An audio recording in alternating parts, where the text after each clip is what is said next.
Hello అండి, welcome to our channel Shanti home maker. పిల్లలే కాకుండా పెద్దవాళ్ళు కూడా చాలా ఇష్టపడే బ్రెడ్ కట్లెట్ చాలా ఈజీగా ఎలా చేసుకోవాలో ఈరోజు చూసేద్దాం. ఇది ఇంట్లోనే చేసుకుంటే వెరీ హెల్దీ కూడా. Let's start video.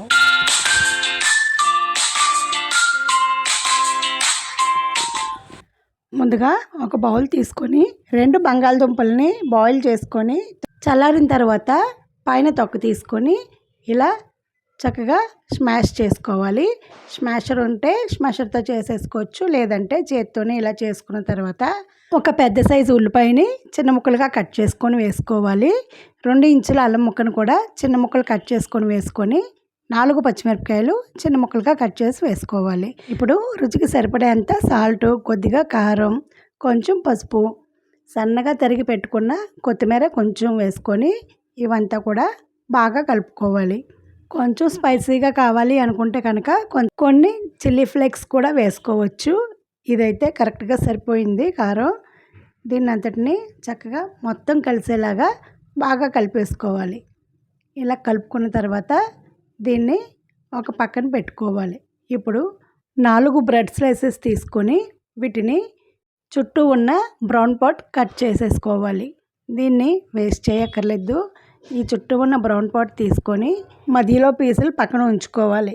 ఈ చుట్టూ ఉన్న ఈ బ్రౌన్ పార్ట్ని మిక్సీ జార్లో వేసుకొని చక్కగా మెత్తగా పౌడర్లా చేసుకోవాలి.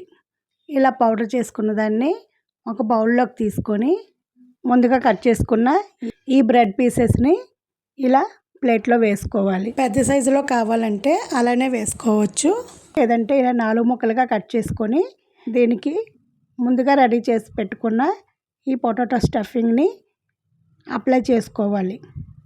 ఇలా 4 పీసెస్ కూడా ఈ పొటాటోని అప్లై చేసుకొని ఇప్పుడు దీనిపైన చీజ్ పెట్టుకోవాలి. చీజ్ వద్దు అనుకుంటే స్కిప్ చేసేయచ్చు. ఇప్పుడు మాత్రం నేను చీజ్తోనే చేస్తున్నాను. ఇలా ఫ్రిడ్జ్లోంచి తీసిన ఈ చీజ్ని మళ్ళీ కవర్ ప్యాకింగ్ ఉంటుంది, ఈ కవర్ ప్యాకెట్లోంచి బయటకు తీసి దీన్ని 4 ముక్కలుగా కట్ చేసుకొని ఈ బ్రెడ్ పీస్కి సమంగా కట్ చేసుకోవాలి. ఇలా కట్ చేసుకున్న తర్వాత వీటిని ఈ పైన వీడియోలో చూపిస్తున్నట్లు పైన అప్లై చేసుకోవాలి. ఇలా పెట్టి ఒకసారి ప్రెస్ చేసిన తర్వాత మళ్ళీ దీనిపైన కొంచెం పొటాటో మిశ్రమాన్ని అప్లై చేయాలి. ఇలా అప్లై చేసిన తర్వాత ఇంకొక బ్రెడ్ పీస్ని దీనిపైన పెట్టి ప్రెస్ చేసుకోవాలి. ఇవి చూడటానికే కాదండి, తినటానికి కూడా చాలా రుచిగా ఉన్నాయి. పిల్లలకు ఏదైనా స్నాక్ ఐటెం కొత్తగా చేయాలి అనిపించినప్పుడు ఇలా ట్రై చేసి చూడండి, చాలా బాగా ఇష్టపడతారు. ఇప్పుడు 4 గుడ్లని ఇలా పగలకొట్టి ఒక బౌల్లో వేసుకొని ఇందులో ధనియాలు, జీలకర్ర, మిరియాలు కలిపి పౌడర్ చేసిన ఈ పౌడర్ని 1.5 స్పూన్ వేసుకొని బ్యాటర్తో బాగా బీట్ చేయాలి. అవసరం అనిపిస్తే కొద్దిగా సాల్ట్ కూడా యాడ్ చేసుకొని దీన్ని బాగా కలిపేసుకోవాలి. ఇలా కలుపుకున్న తర్వాత ముందుగా రెడీ చేసుకున్న ఈ బ్రెడ్ పీసుల్ని ఇందులో బాగా మునిగేలా డిప్ చేసుకోవాలి. ఇందులో బాగా డిప్ చేసుకున్న తర్వాత ముందుగా రెడీ చేసి పెట్టుకున్న ఈ బ్రెడ్ పౌడర్లో మొత్తం చుట్టూ అంచుల వరకు పట్టేలాగా బాగా అద్దుకోవాలి. ఇలా అద్దుకొని పక్కన ఉంచుకొని మిగిలినవి కూడా అలాగే డిప్ చేసి మళ్ళీ బ్రెడ్ పౌడర్తో కోటింగ్ ఇవ్వాలి. ఇలా ఇచ్చుకొని అన్నీ పక్కన ఉంచుకొని ఇప్పుడు స్టవ్ ఆన్ చేసుకొని బాణీలు పెట్టి అందులో ఆయిల్ వేసుకొని ఆయిల్ హీట్ ఎక్కిన తర్వాత ఇవి మొత్తం అన్నీ ఒకేసారి కాకుండా 2 వేసుకొని ఫ్రై చేసుకోవాలి. స్టవ్ని హై ఫ్లేమ్లో కాకుండా మీడియం ఫ్లేమ్లో పెట్టుకొని ఫ్రై చేసుకుంటే సమంగా వేగి మంచి కలర్ వస్తాయి. 2 నిమిషాల తర్వాత టర్న్ చేసుకొని ఫ్రై చేసుకోవాలి. ఇవి చాలా తొందరగానే వేగిపోతాయి, ఆయిల్ కూడా ఎక్కువగా పీల్చదు. ఇవి ఫ్రై చేసినప్పుడు మాత్రం దగ్గర ఉండి 2 వైపులా అటు ఇటు తిప్పుతూ ఫ్రై చేసుకోవాలి. అప్పుడే చుట్టూ మంచి కలర్ వస్తుంది. చక్కగా ఇలా మంచి కలర్ వచ్చినప్పుడు వీటిని తీసేసుకోవడమే. ఇవైతే కరెక్ట్గా మంచి కలర్తో ఫ్రై అయినాయి. వీటిని తీసేసుకొని ఇప్పుడు మిగిలినవి కూడా ఇందులో వేసుకొని ఫ్రై చేసేసుకోవాలి.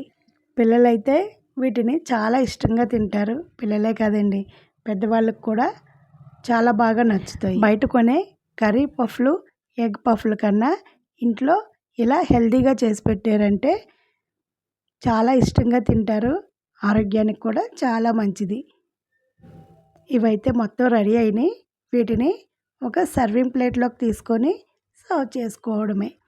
వీటికి టమాటో సాస్తో సర్వ్ చేశారంటే సూపర్గా ఉంటుంది. ఈ వర్షాకాలంలో చల్లగా వర్షం పడుతున్నప్పుడు సాయంత్రం వేళ ఇవి కనుక చేసి పెట్టారంటే ఇవి తిన్న తర్వాత పిల్లలే కాదు, పెద్దవాళ్ళు కూడా మీ మాట వినాల్సిందే. అంత టేస్టీగా ఉంటాయి. వేడిగా ఉన్నప్పుడు తింటే క్రిస్పీగా కరకరలాడుతూ చాలా రుచిగా ఉంటాయి. ఈ స్నాక్ ఐటెం మీకు నచ్చింది అనుకుంటున్నాను. నచ్చితే కామెంట్ సెక్షన్లో తెలియచేయండి. చివరిగా చిన్న సలహా, నచ్చితే ఇంకొక లైక్ ఇవ్వండి. హంగులు ఆర్పాటాలు ఆకలిని తీర్చలేవు. కేకులు కోస్తేనే పుట్టినరోజు కాదు, ఆకలి తీర్చాలి.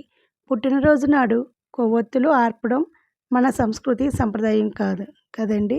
ఈ వీడియోని ఎక్కడ స్కిప్ చేయకుండా చూస్తున్నందుకు చాలా చాలా చాలా thanks. Thank you for watching. Keep smiling. Bye bye.